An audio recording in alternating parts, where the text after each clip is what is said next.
শীত কিন্তু জমে উঠেছে। সকালবেলা কুয়াশা ছাড়া আর কিছুই কিন্তু এখন দেখা যায় না।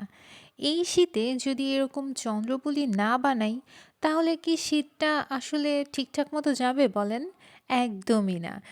আর সেই জন্য আজকে আমি আপনাদের সাথে শেয়ার করব চন্দ্রপুলি বা নারকেল পুলি পিঠা। কিন্তু হ্যাঁ, এটা ভাপা পুলি পিঠা। আসসালামু আলাইকুম everyone, this is Bhabna from Food Story by Sakib and ভাবনা।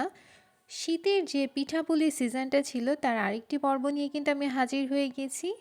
আজকের পিঠাটা সেই সকল মানুষের খুবই পছন্দ হবে যারা তেলটা একটুখানি অ্যাভয়েড করে, হেলথ কনসিয়াস, তেলটা আসলে একদমই খেতে চায় না। তাদের জন্য এই শীতে এই পিঠাটা হতে যাচ্ছে একদমই পারফেক্ট একটা পিঠা। তাই দেরি না করে রেসিপি শুরু করছি। সবার প্রথমে আমি এখানে রাইস কুকারের পটের মধ্যে একটুখানি পানি অ্যাড করেছি। তারপর পানিটার মধ্যে একটুখানি লবণ দিলাম। আসলে আমি রাইস কুকারেই ডোটা তৈরি করব। আপনারা চুলায় যে কোনো পাতিলেই এই ডোটা তৈরি করতে পারেন। আমার পানিটা ফুটতে থাকুক আর এদিকে আমি নারকেলের যে পুরটা রেডি করেছি সেটাই আপনাদেরকে একটুখানি দেখিয়ে দিচ্ছি। আর এইদিকে আমার পানিটা কিন্তু ফুটা শুরু হয়ে গিয়েছে। আমি এখন এখানে চালের গুঁড়া অ্যাড করছি। চালের গুঁড়াটা আপনারা পরিমাণ বুঝেই দিবেন। আমার কাছে আসলে মনে হয়েছিল চালের গুঁড়া আরেকটু লাগবে, আমি কিন্তু পরে এটাও অ্যাড করে দিব। এইখানে একটুখানি আমি বলে রাখি, আজকে আমি যে নারকেলের পুরটা রেডি করেছি সেটা কিন্তু আমি নারকেল এবং চিনি দিয়ে করেছি। আপনারা যদি চান এই ক্ষেত্রে গুড় ব্যবহার করতে পারেন। সো গুড়ের যে পুরটা হয় সেটা দিয়ে আমি অনেকগুলো পিঠা আসলে তৈরি করে দেখিয়েছি আপনাদেরকে। তাই আজকে সিম্পলভাবে নারকেল এবং চিনি দিয়ে এই নারকেলের পুলি পিঠাটা তৈরি করে দেখাবো। এদিকে আমার যে ডোটা আমি তৈরি করব সেটাও কিন্তু অলমোস্ট রেডি হয়ে গিয়েছে। আমার যে চালের গুঁড়োটা আছে সেটা কিন্তু একদম সিদ্ধ হয়ে গিয়েছে। এখন আমি এটাকে একটু গরম থাকা অবস্থায় ভালো করে মথে নিব। এই কাজটা অবশ্যই গরম থাকা অবস্থায় করবেন। তাহলে আপনাদের যে ডোটা আছে এটা কিন্তু সফট থাকবে। যদি ডোটা একদমই ড্রাই করে ফেলেন অর্থাৎ শুকনা হয়ে যায় তখন কিন্তু মাখতে একটুখানি প্রবলেম ফেস করতে হয়। তাই গরম থাকা অবস্থায় এই ডোটা মেখে নেবেন। আমার ডোটা কিন্তু একদম পারফেক্ট হয়ে গিয়েছে। আমি এখন এখান থেকে একটুখানি লেচি কেটে একটা রুটি বেলে নিব। বেসিক্যালি আমরা রুটি যেভাবে বেলি ওভাবেই একটুখানি চালের গুঁড়া ছিটিয়ে তারপর রুটিটা বেলে নিচ্ছি।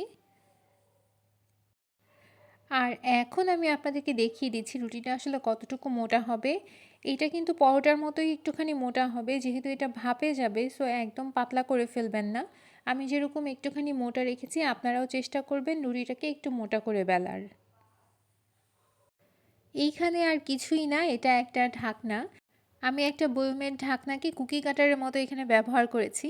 আপনাদের কাছে যদি কুকি কাটার থাকে সেক্ষেত্রে আপনারাও সেম সাইজের গোল গোল করে রাউন্ড শেপে কেটে নেবেন।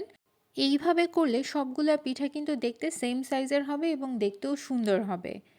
আপনারা অবশ্যই চেষ্টা করবেন সবগুলো পিঠা একই মাপের করে তোলার। আমি সবসময় বলি যে Food Story by Sakib and Bhabna চ্যানেলটাই সহজ রেসিপি, আরও সহজভাবে কিভাবে তৈরি করা যায় সেটাই আমি আপনাদের সাথে শেয়ার করি। তাই অনেকের কাছেই কুকি কাটা নাও থাকতে পারে। আমার মনে হয় আপনারা আমার এই রেসিপিটা ফলো করতে পারেন, আমার এই ছোট্ট ছোট্ট ট্রিক্সগুলো ফলো করে সুন্দর করে পিঠা তৈরি করতে পারবেন। আমি কিন্তু একে একে সবগুলো রুটি বেলে নিয়েছি এবং তার মধ্য থেকে এই ছোট ছোট রাউন্ড শেপ কিন্তু দিয়ে নিয়েছি। এখন আমি পিঠার যে সেকেন্ড প্রসেসটা আছে অর্থাৎ পুর দিয়ে পিঠাটা আমি কিভাবে সিল করব সেটাই আপনাদের সাথে শেয়ার করছি। সবার প্রথমে আমি পিঠা ঠিক মাঝখানে পুরটা দিয়ে দিলাম আর এখন হাতের সাহায্যে খুব ভালোভাবে সিল করে দিচ্ছি। এই পিঠাটা এত সহজ, যে দেখবে একবার সেই বানাতে পারবে। কিন্তু পিঠাটা যতটা সহজ খেতে কিন্তু অনেক অনেক অনেক বেশি মজা হয়। তাই অবশ্যই আপনারা একবার হলেও এই পিঠাটা ট্রাই করবেন। এইবার বুঝতে পারছেন তো কেন এই পিঠার নাম চন্দ্রপুলি? দেখতে একটুখানি চাঁদের মতো না? সেই জন্য এই পিঠার নাম চন্দ্রপুলি। আবার অনেকে এটাকে ভাপা পুলি পিঠাও বলে। আসলে নাম যাই হোক না কেন এই পিঠাটা খেতে কিন্তু খুব দারুণ হয়। আপনাদের সুবিধার জন্য আমি কিন্তু ৩-৪টা পিঠে এখানে বানিয়ে দেখাচ্ছি যাতে আপনারা বুঝতে পারেন। কোনো রকম কোনো এক্সট্রা পানি কিন্তু লাগবে না সিল করার জন্য। আপনারা হাতের মাধ্যমে এটাকে সুন্দর করে সিল করে দিবেন। আমরা কম বেশি সবাই হচ্ছে ভাজা নারকেলের পিঠাটাই বেশি খেয়ে থাকি, কিন্তু এইভাবেও যে নারকেল পুলি পিঠা বানানো যায় সেটা আমরা অনেকেই জানি না।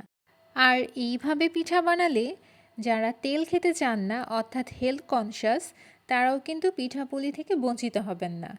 আর আমি কথা বলতে বলতে এখানে অনেকগুলো পিঠা কিন্তু বানিয়ে ফেলেছি। আপনাদের সুবিধার জন্য আমি কিন্তু পিঠাগুলো কি করে বানিয়েছি সেটাও খুব ভালোভাবে দেখিয়ে দিচ্ছি।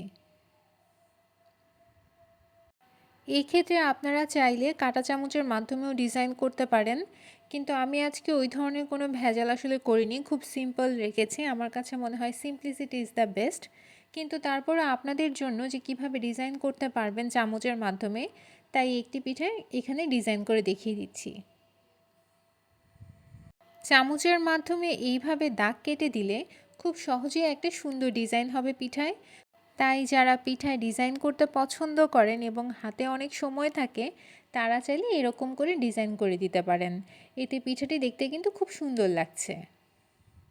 আমার সবগুলা পিঠা কিন্তু একদম রেডি হয়ে গিয়েছে। আমি আজকে যে পরিমাণ চালের গুঁড়ো ব্যবহার করেছি তাতে অলমোস্ট 15 থেকে 20টার মতো টোটাল পিঠা ছিল। আর এই তো আমি আপনাদেরকে একটুখানি ক্লোজ করে দেখিয়ে দিচ্ছি যে পিঠাগুলো দেখতে কতটা সুন্দর হয়েছে। আর এখন আমি পিঠাগুলোকে স্টিম করে নিব। আমি আজকে রাইস কুকারে স্টিম করব। আপনারা চাইলে যে কোনো পাতিলের ভিতরে একটুখানি পানি দিয়ে তারপর হচ্ছে একই প্রসেসে স্টিম করতে পারেন। আমি এখানে রাইস কুকারের স্টিমারটা নিয়ে নিয়েছি। এখন একে একে পিঠাগুলো ছড়িয়ে দিচ্ছি। একটুখানি স্পেস রেখে পিঠাগুলো ছড়িয়ে দিবেন, কারণ পিঠাগুলো যখন স্টিম হয়ে আসবে তখন কিন্তু একটু ফুলে উঠবে। আর এই তো আমার সবগুলো পিঠা কিন্তু সাজানো হয়ে গিয়েছে। আমি যে পরিমাণ পিঠা আজকে তৈরি করেছিলাম আমি কিন্তু 2 বেচে স্টিম করে নিয়েছি। আমি প্রথম বেচটা এখন বসিয়ে দিব। রাইস কুকারে পর্যাপ্ত পরিমাণে পানি আমি এখানে দিয়েছি। পানিটা যখন একটুখানি গরম হয়ে গিয়েছে ওই পর্যায়ে আমি স্টিমারটা বসিয়ে দিলাম। আর এখন রাইস কুকারে যে ঢাকনাটা আছে সেটি দিয়ে সুন্দর করে ঢেকে দিব। পিঠাটা হতে কিন্তু খুব বেশি সময় লাগবে না, অলমোস্ট 15 মিনিটসের মতো লাগে স্টিম হতে। এর থেকে বেশি সময় কিন্তু পিঠাটা স্টিম হতে লাগে না। আপনারা যারা এই প্রসেসটা চুলায় করতে চান তারা চুলাতে একটা হাঁড়ি বসিয়ে তাতে পানি অ্যাড করে দিবেন। পানিটা যখন একটুখানি ফুটে উঠতে শুরু করবে ওই পর্যায়ে একটা ছাঁচের সাহায্যে বা এই ধরনের যদি স্টিমার আপনাদের কাছে থাকে, এরকম স্টিমারের সাহায্যে এগুলোকে ভাপিয়ে নেবেন। আর এই তো আমার সবগুলা পিঠা কিন্তু একদম রেডি হয়ে গিয়েছে। দেখতে কতটা সুন্দর লাগছে আপনারাই দেখুন। এই পিঠাটার বৈশিষ্ট্য হচ্ছে খুব অল্প সময়ে পিঠাটা তৈরি হয়ে যায় এবং খেতেও কিন্তু দারুণ মজা হয়। আমি ক্লোজলি আপনাদেরকে দেখিয়ে দিচ্ছি পিঠাটা আসলে দেখতে কেমন হয়েছে। তাই যারা তেল একদমই খেতে পছন্দ করেন না বা তেলটা অ্যাভয়েড করতে চান তাদেরকে বলবো আমার আজকের এই রেসিপিটা একবার হলেও বাসায় ট্রাই করবেন। আমি আশা করছি আপনাদের কাছে খুবই ভালো লাগবে। আর আমি কিন্তু পিঠাটাকে ভেঙেও দেখিয়ে দিব যে পিঠাটা ভিতর থেকে কেমন হয়েছে দেখতে, আর কতটা সফট হয়েছে সেটা আপনারা দেখেই বুঝতে পারবেন।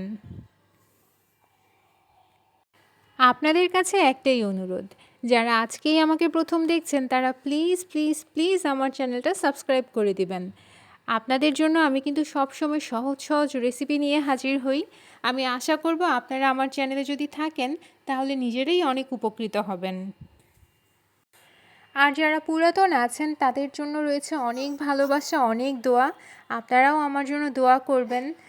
যারা নতুন নতুন পিঠা বানাতে চান, ইউনিক ইউনিক পিঠা বানাতে চান, তারা অবশ্যই প্লিজ আমার চ্যানেলটা একটুখানি ঘুরে আসবেন। আমি কিন্তু আপনাদের জন্য পিঠাপুলি সিরিজ রেখেছি এবার। এছাড়াও আমি বিভিন্ন ধরনের সহজ সহজ রান্নার রেসিপি নিয়ে কিন্তু হাজির হয়ে যাই। হোপফুলি ভিডিওগুলো আপনাদের ভালো লাগবে। আর এইদিকে আমি কিন্তু পিঠাগুলো একদম ক্লোজলি আপনাদেরকে দেখিয়ে দিচ্ছি কতটা সুন্দর হয়েছে। ডিজাইন যে করেছিলাম এটাও কিন্তু খুব সুন্দর হয়েছে, আর ডিজাইন ছাড়া একদম সিম্পল যে পিঠাটা রেখেছি সেটাও কিন্তু খুবই সুন্দর হয়েছে, একদম যেন চন্দ্র।